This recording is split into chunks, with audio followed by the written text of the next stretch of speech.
Hi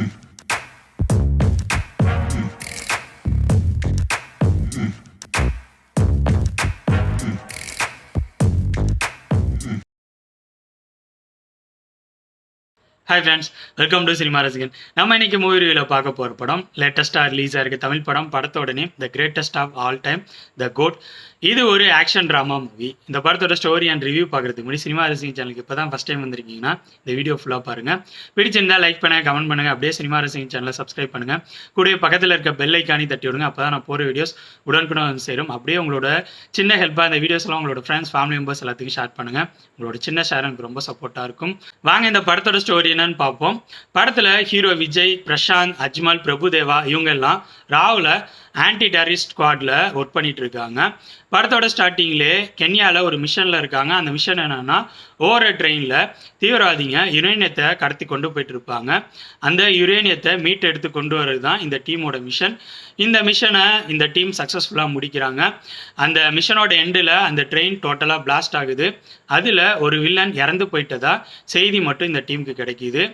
next Vijay அவரோட personal life வருது. அதில் அவரோட ஒய்ஃப் ஸ்னேகா அவங்க ப்ரெக்னெண்ட்டாக இருக்காங்க. இவங்களுக்கு ஒரு பையனும் இருக்காங்க. விஜய் அவர் ராவில் ஒர்க் பண்ணுறது ஸ்னேகாவுக்கு தெரியாது. இப்படி இருக்க சூழ்நிலையில் அடுத்தடுத்து நடக்கிற சில விஷயங்கள்னால விஜய் அவரோட தாய்லாந்தில் நடக்க போகிற மிஷனுக்கு தன்னோட ஃபேமிலியோட போக வேண்டிய சூழ்நிலை உருவாகுது. அங்கே அவருக்கு ஒரு மிகப்பெரிய பிரச்சனை காத்திருக்கு. இதுக்கப்புறம் படத்தில் நடக்கிற சம்பவங்கள் தான் த கோட். இந்த படத்தோட பாசிட்டிவ்ஸ் பற்றி சொல்லணும்னா, ஃபஸ்ட்டு பாசிட்டிவ் எனக்கு பட்டது இந்த படத்தில் நடித்தவங்களோட பர்ஃபார்மன்ஸ். குறிப்பிட்டு சொல்லணும்னா தளபதி விஜய் அவர் இந்த படத்தில் செமையான பர்ஃபார்மன்ஸ் கொடுத்துருக்காருன்னு சொல்லுவேன். மாஸ் அண்ட் கிளாஸ் கலந்த பர்ஃபார்மன்ஸ். அப்பா விஜய் ஒரு மாதிரி மாஸான விஜய். கிட்டத்தட்ட நம்ம இதுக்கு முன்னாடி நம்ம ப்ரீவியஸில் பார்த்த விஜய் படங்களோட சாயல்கள் இருக்கிற மாரி ஒரு கமர்ஷியலான பர்ஃபார்மன்ஸ். இன்னொரு பக்கம் பையன் விஜய் அவரோட பர்ஃபார்மன்ஸ் அந்தளவுக்கு பயங்கரமான பர்ஃபார்மன்ஸ். அவரோட கேரியரில் எனக்கு தெரிஞ்சு ஒரு பெஸ்ட்டான பர்ஃபார்மன்ஸ் அப்படிங்கிற மாரி தோணுச்சு. நெக்ஸ்ட்டு இந்த படத்தில் ஒரு மிகப்பெரிய நட்சத்திர பட்டாளமே நடிச்சிருக்காங்க. பிரசாந்த், அஜ்மல், பிரபுதேவா, மோகன், லைலா, ஸ்னேகா, ஜெயராம், யோகி பாபு அப்படின்னு சொல்லிட்டு ஒரு பெரிய டீம் இருக்காங்க. இன்னொரு பக்கம் வெங்கட் பிரபு அவரோட ஃபேவரட் ஆக்டர்ஸாக இருக்க வைபவ், பிரேம்ஜி, இன்னும் 2-3 பேர் இருக்காங்க. அவங்களும் இந்த படத்தில் இருக்காங்க. இந்த எல்லா ஆக்டர்ஸும் அவங்களுக்கு கொடுத்த ரோல்ஸை பெரிய கேரக்டராக இருந்தாலும் சரி, சின்ன கேரக்டராக இருந்தாலும் சொல்லிட்டு பர்ஃபெக்டாக பர்ஃபார்ம் பண்ணியிருக்காங்க. வெங்கட் பிரபு அவரால் முடிஞ்ச அளவுக்கு எல்லா கேரக்டருக்கும் ஸ்ட்ராங்கான ஒரு இம்பார்ட்டன்ஸை இந்த படத்தில் கொடுத்துருக்காரு. அடுத்த இந்த படத்தோட ஸ்க்ரீன் பிளே பற்றி சொல்லணும்னா, ஃபர்ஸ்ட் ஹாஃபோட ஸ்க்ரீன் பிளே ஒரு கமர்ஷியலான ஒரு ஆக்ஷன் கலந்த சென்டிமெண்ட்டோடு இருக்கிற மாதிரி இருக்கும். செகண்ட் ஹாஃபோட ஸ்க்ரீன் பிளே தான் hero villain cat and mouse அந்த மாதிரி பரபரப்பாக போகும். ஃபர்ஸ்ட் ஹாஃப் ஸ்க்ரீன் பிளே சுமார், செகண்ட் ஹாஃப் ஸ்க்ரீன் பிளே சூப்பராகவே இருந்துச்சு. அதாவது செகண்ட் ஹாஃப் ஸ்க்ரீன் பிளே சூப்பராக இருந்ததுனால ஃபர்ஸ்ட் ஹாஃபோட ஸ்க்ரீன் பிளே எனக்கு கொஞ்சம் சுமாராக இருக்க மாரி தோணுச்சு. சில இடங்களில் லைட்டாக கொஞ்சம் ஸ்லோ டவுனாக படம் போகிற மாரி ஃபீலை லைட்டாக உருவாக்குனுச்சு. ஸோ ஓவராலாக பார்க்கும்போது ஸ்க்ரீன் பிளே பக்காவாக இருந்துச்சு. பட் சில இடங்களில் என்னால் யூகிக்க முடிஞ்சிச்சு, அதையும் நான் சொல்லணும்னு நினைக்கிறேன். அப்புறம் செகண்ட் ஹாஃபோட ஸ்க்ரீன் பிளேயில் டோட்டலாக கெஸ் பண்ண முடியாத ஒரு ட்விஸ்ட்டு வச்சுருந்தாங்க. அது கண்டிப்பாக என்னால் யூகிக்கவே முடியல. அந்த ட்விஸ்ட்டு நல்ல ட்விஸ்ட்டு. ஸோ ஸ்க்ரீன் பிளே இந்த படத்தோட பலம் தான் நான் சொல்லுவேன்.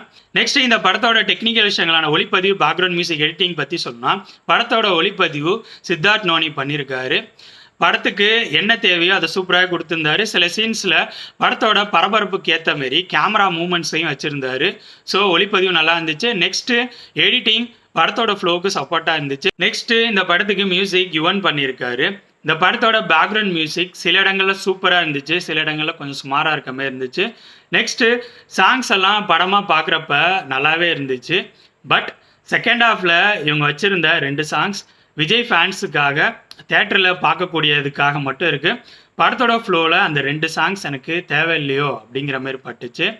நெக்ஸ்ட்டு இந்த படத்தோட டிஏஜிங் பற்றி சொல்லணும்னா, படத்தோட முக்கியமான கேரக்டரு அதாவது பையன் விஜய்க்கு இவங்க டிஏஜிங் பண்ணியிருந்தது செம சூப்பராக இருந்துச்சு. பட் ஒரு சில இடங்களில் அந்த டிஏஜிங் கொஞ்சம் சுமாராக இருந்துச்சு. நெக்ஸ்ட்டு இந்த படத்தோட நெகட்டிவ்ஸ் மாதிரி பட்டது. ஃபஸ்ட்டு இந்த படத்தோட ஸ்டோரி பேஸ்லைன். இந்த படத்தோட ஸ்டோரி பேஸ்லைன் புதுசான ஸ்டோரி பேஸ்லைன்லாம் இல்லை. ஆல்ரெடி நம்ம பார்த்து பழகின பழைய ஸ்டோரி பேஸ்லைன் தான். கிட்டத்தட்ட எம்ஜிஆர் காலத்தில் இருக்க ஒரு ஸ்டோரி பேஸ்லைன். நெக்ஸ்ட்டு இந்த படத்தில் லாஜிக்லாம் பார்க்கக்கூடாது. லாஜிக்கலாக பார்த்தா இந்த படத்தில் சில மிஸ்டேக்ஸ் இருக்குது. நெக்ஸ்ட்டு இந்த படத்தோட டேர்னிங் பாயிண்ட்டாக இருக்கிற ஒரு விஷயத்தையே இன்னும் கொஞ்சம் அவங்க பெட்டராக யோசிச்சிருக்கலாமோ அப்படிங்கிற மாதிரி தோணுச்சு. ஃபர்ஸ்ட் ஹாஃபில் ஒரு முக்கியமான விஷயம் இருக்கும், அதான் இந்த படத்தோட டேர்னிங் பாயிண்ட். அந்த விஷயத்தை அந்த சீனை வேறு மாதிரி அவங்க யோசிச்சிருக்கலாமோ அப்படிங்கிற மாதிரி எனக்கு பட்டுச்சு. ஓவராலாக சொல்லணும்னா என்னை பொறுத்த வரைக்கும் வெங்கட் பிரபு அவரோட டேரக்டர் டச்சோட ரிலீஸ் ஆகிருக்க எல்லா தரப்பு ரசிகர்களையும் கவர் பண்ண நினச்சி ரெடி பண்ணியிருக்க ஒரு கமர்ஷியல் ஆக்ஷன் ட்ராமா தான் இந்த கோட். இந்த படம் கண்டிப்பாக விஜய் ரசிகர்களுக்கு பிடிக்கும். அப்புறம் ஜென்ரல் ஆடியன்ஸ், கமர்ஷியல் ஆடியன்ஸுக்கும் இந்த படம் பிடிக்கும் அப்படிங்கிற மாதிரி எனக்கு தோணுது. ஸோ இந்த படம் இன்றைக்கி ரிலீஸ் ஆகிருக்கு. பார்க்கணுன்னு நினைக்கிறவங்க தியேட்டர்ஸில் போய் பார்த்து என்ஜாய் பண்ணுங்கள். ஓகே ஃப்ரெண்ட்ஸ், இந்த வீடியோ உங்களுக்கு பிடிச்சிருக்குன்னு நினைக்கிறேன். தேங்க்ஸ் ஃபார் வாட்சிங். இந்த வீடியோ பிடிச்சிருந்தா லைக் பண்ணுங்கள், கமெண்ட் பண்ணுங்கள், ஷேர் பண்ணுங்கள். அப்படியே சினிமா ரசிகன் சேனலை சப்ஸ்கிரைப் பண்ணுங்கள். கூடவே பக்கத்தில் இருக்க பெல் ஐக்கானையும் கிளிக் பண்ணுங்கள். அப்போ தான் நம்ம போடுற வீடியோஸ் உடனுக்குடன் உங்களுக்கு வந்து சேரும். தேங்க்யூ.